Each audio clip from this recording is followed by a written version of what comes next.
د طالبانو د دفاع وزیر د ډیورن له فرضي کرښې لیدنه کړې. سلام ستړي مه شئ، وخت مو په خیر. درنو لیدونکو، که غواړئ د تازه او مهمو پیښو څخه خبر شئ نو همدا اوس سره د تام پلس چینل سبسکرایب کړئ. د طالبانو د حکومت د دفاع وزیر مولا محمد یعقوب مجاهد پکتیا ولایت ته د خپل سفر په ترڅ کې د افغانستان او پاکستان ترمنځ له ډیورن کرښې لیدنه کړې ده. د طالبانو منصوري قلو اردو نن دوشنبه په یوه خبرپاڼه کې ویلي چې دفاع وزیر د پکتیا ولایت په ځاځي اریوب ولسوالۍ کې د ډیورن فرضي کرښې له پوڅو څخه لیدنه کړې ده.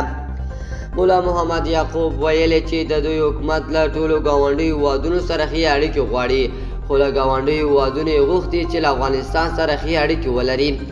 د مولا یعقوب په وینا افغانستان د بل چا پر خاوره تیری نه کوي، خو چاته اجازه نه ورکوي چې د افغانستان پر خاوره تیری وکړي.